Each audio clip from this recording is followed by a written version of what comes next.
Hi there, folks. I'm Emily. And I'm Elf.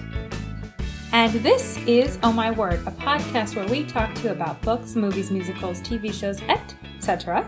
and give you an insight into the content so that you can be a more informed consumer.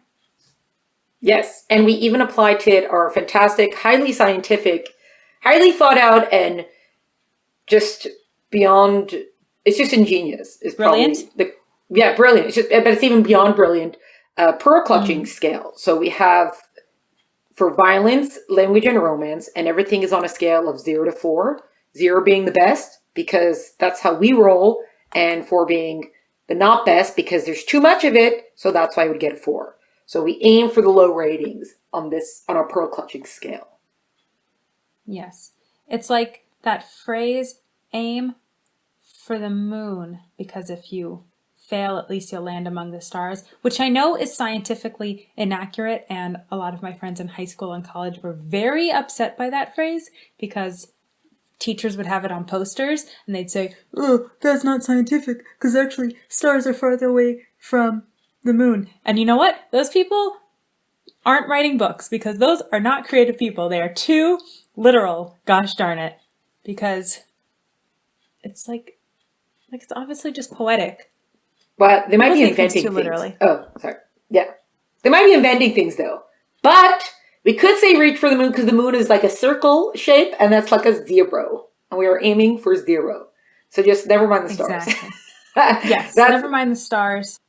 Or aim. Something. I was going to do something about aiming low. I don't know. But the point is, people should stop taking things so literally.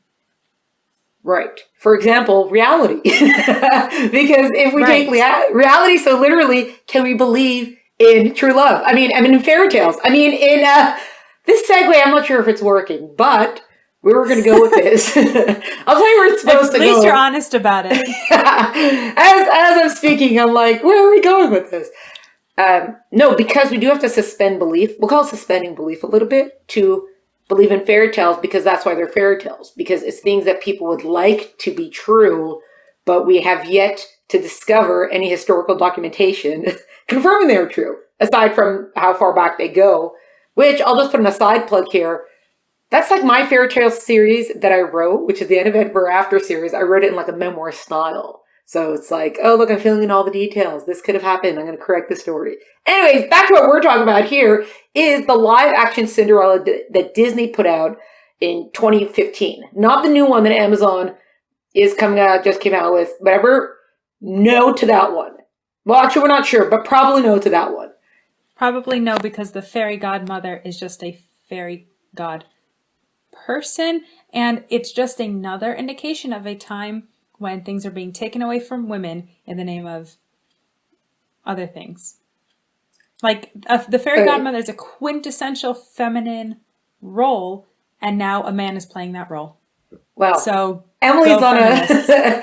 Wow, okay, Emily's on a trip. Also, I was just going to say, because Amazon's not Disney, so they're going to be changing the music, and they're going to be changing stuff that we all know about, and it's like just write a different story at that point. But then again, nobody really owns Cinderella, because Cinderella, we'll just do this tangent for a second. You have the French version, which is the one that we all know, but there's also like a Chinese version of it. And even the Chinese version, there's like a few different versions of it. Like, instead of the fairy godmother, there was actually like a tree that like rained on dresses, which is all incorporated in my book called End of Ever After. Oh, look, we're back to the plot. No, but okay, we're talking about the Disney one that came out in 2015. And it's starring Lily James and Cate Blanchett and Richard Madden and Helena Bonham Carter. We're all in it together, like in the film together.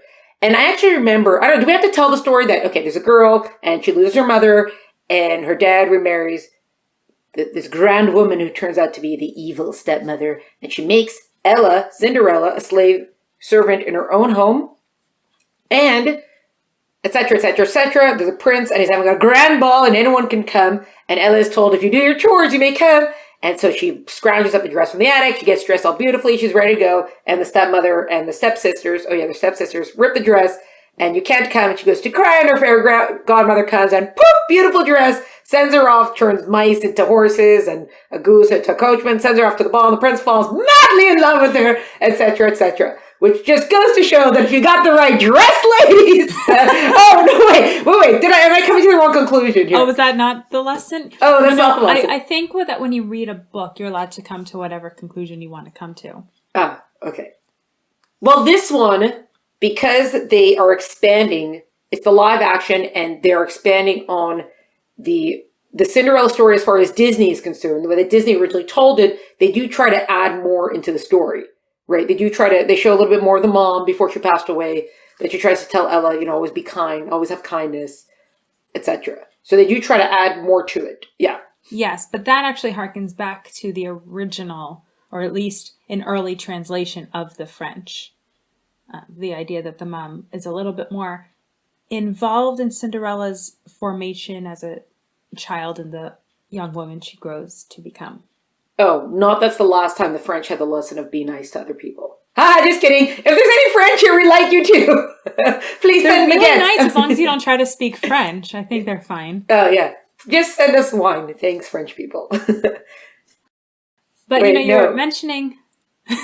This whole episode is taking a wonky turn. I don't know where we are right now. What are we even talking about anymore? It is way past Elt's bedtime, in case anyone's wondering. That's the problem right now. She gets very loopy when it's after 3 p.m. So that's what's happening here. But you mentioned that there are all these different versions of Cinderella, and I think that goes back to what you were saying about fairy tales. And we're going to go a little deep here for just a moment, because, yes, the trappings of the fairy tale are fantastical, right? A fairy godmother who makes a pumpkin into a coach, and little mice that help to create things, and magic. That is all fantastical, but the story, the message, what the fairy tales are speaking to, the wish fulfillment and the hope, that is universal. So whether someone is in France or in China or in Afghanistan or the South Pole, it doesn't matter, because the idea that when we are beaten down, we still have the opportunity to be a kind person, to be a giving person, that our circumstances don't define us, and that good eventually triumphs over evil and kindness triumphs over unkindness. That's what this story speaks to, or speaks about. So deep. So deep. You know what? People come here for the laughs, but they stay for the deep. For the deep. Just for the deep. There's no sharks in the deep. It's just, there might be sharks. We don't know yet. We're first exploring. Mental mind sharks. Fabulous. Yeah. Oh, it's actually, we didn't even give our ratings for it. So actually, the one good thing, okay, so for someone like myself who anyways can't handle the love stories without having to sit on my head as I have to watch the film, that's already one thing. But the ratings actually came in really pretty well, especially speaking about, you don't know where Disney's going to go these days. So maybe 2015 is a little bit before. We don't know, but not really. So violence is a 0. There's not any explicit violence. I mean, you have the fact that the stepmother speaks down to Cinderella and all that sort of stuff, but it's not excessive. It's not. I mean, that's the dress. I think it was your beater, huh? That's Cinderella. That is the story. It couldn't really. Yeah, it's not violent. It's not specifically violent, and then language is a 0, that's a big deal. And romance is a 1, because 1 for us is more just if there's crushes and romance in the air can still keep it at a 1 if everyone keeps their clothes on. So thankfully, for the most part, until the stepmother rips the dress, but even then the clothing stays on, and for which we are very grateful. I think another important thing about the fact of romance being 1, because you and I have talked about, even if it's clothes are staying on, if the whole plot centers around romance, then that can bump the score up. And people have this real misconception about Cinderella, that she's just languishing away in a tower somewhere, waiting for the prince to come get her. So I think in most people's minds, this is a romance, but Cinderella isn't a romance. It ends in romance because that's what happy endings are. Happy endings are people finding good relationships with other people, whether it's a romantic relationship or think at the end of a TV show, a series finale. A baby is born, a wedding happens, people are reconnected. It's always about relationships. So yes, the end result is that Cinderella is married to the prince, and they have this beautiful whirlwind romance, and there's love, and she's saved from the place where she was, but she wasn't like waiting around to be rescued. And that's why I like this version so much, because it focuses on who Cinderella was as a person. The animated version does a little bit. They actually make her pretty sassy in the Disney version. So whenever people say like Cinderella's just waiting around for her prince, they haven't actually watched the Disney version, because she is sassy and in charge of herself. But this one does even better because it shows Cinderella. So her mother gives her her like parting words of how to be a good person. Have courage and be kind. That is what Cinderella needs to do, because the mother knows she's going to die and she wants to make sure Cinderella has some guidance. In the original version, I think it's similar, but I think there's also like, remember that God is watching over you. So there's actually a very strong religious tone to the original story from the 19th century. Disney didn't include that, but fine, because have courage and be kind are still such important qualities. But then we get to see Cinderella be that way, and because she's kind to this old lady who comes begging for food, turns out the old lady is actually the fairy godmother, which again is a lesson of be kind to everyone, and then kindness repays itself. Kindness is paid forward. In this case, literally Cinderella is repaid. Not that we do kindness for the reward, but it's a fairy tale explanation of good things come to good people. You can be good, you can be kind, you can be courageous, even when your life... I mean, Cinderella's a literal... Right, she's a servant. I hesitate to say slave, but I mean, basically, right? She's a slave. She doesn't get to choose anything about her own life. She doesn't get to dictate any of her own choices. And she is still a good person. And that's the important message.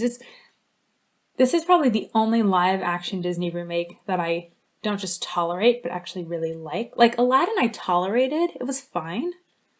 But I didn't need it. This one actually expanded and improved the original one, except that there's not all the fun songs. And you know how I feel about not including the music.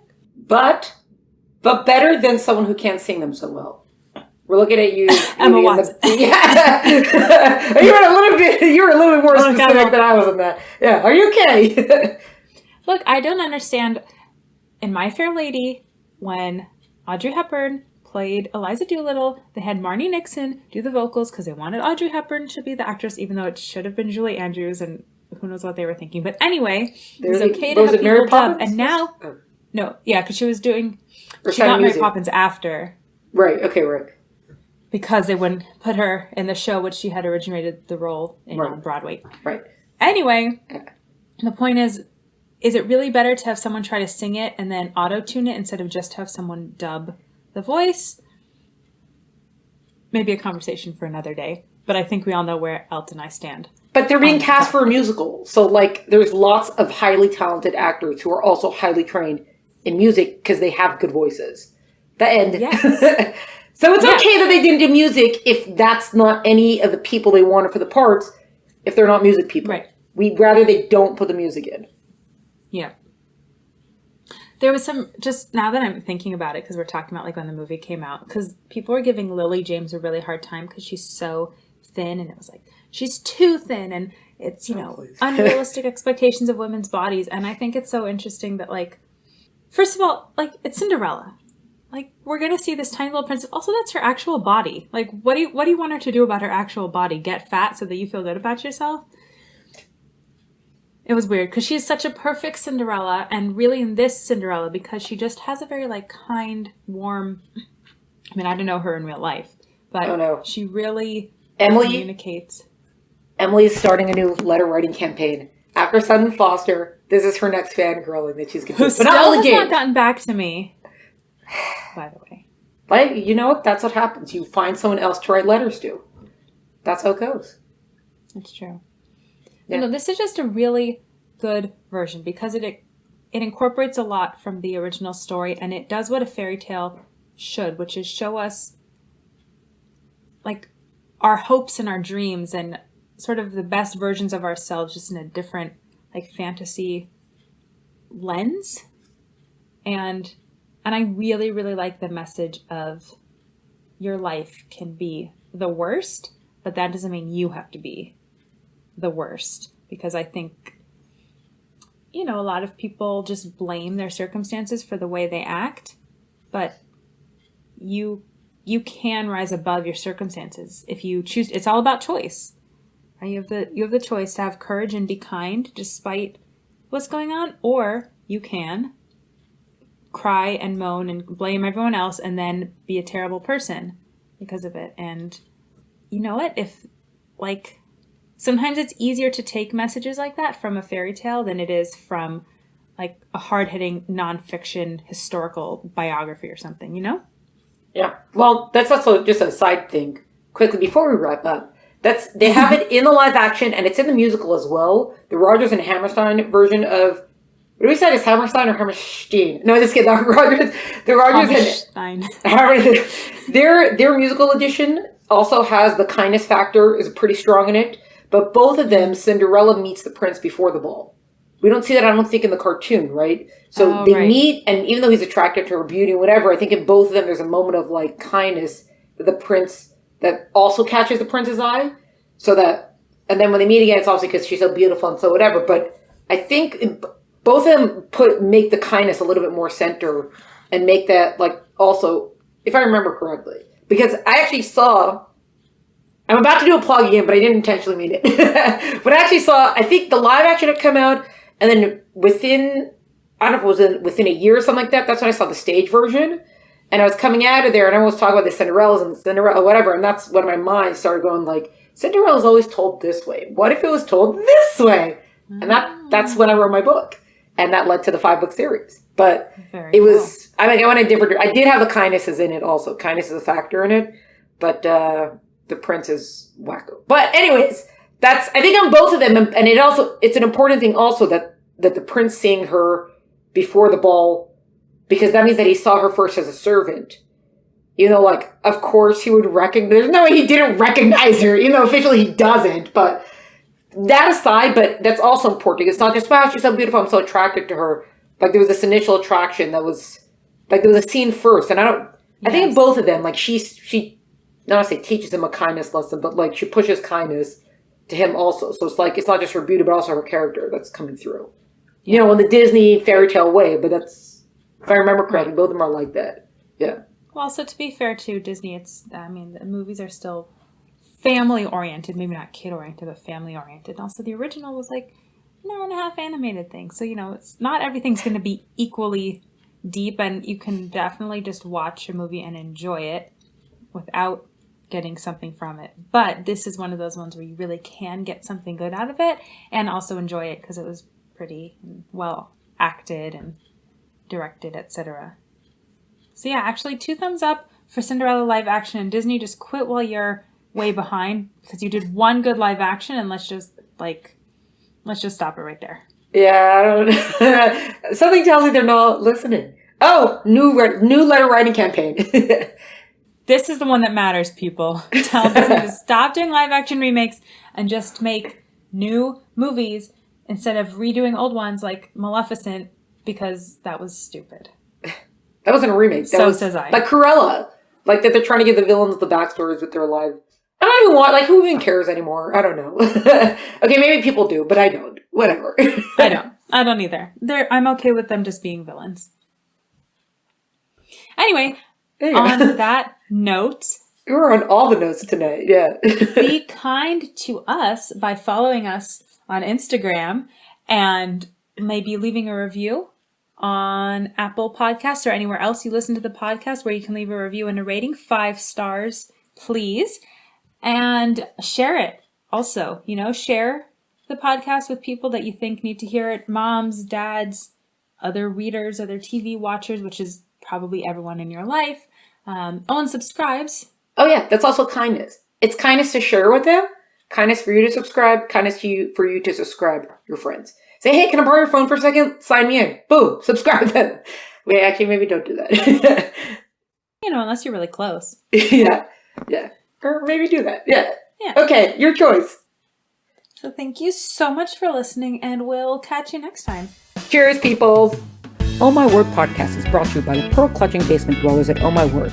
Follow us on Instagram for updates at Oh My Word podcast, or like and subscribe wherever you listen to podcasts. For full episode notes and detail, visit eltenenbaum.com. Music is by Tim Burke. See you next time.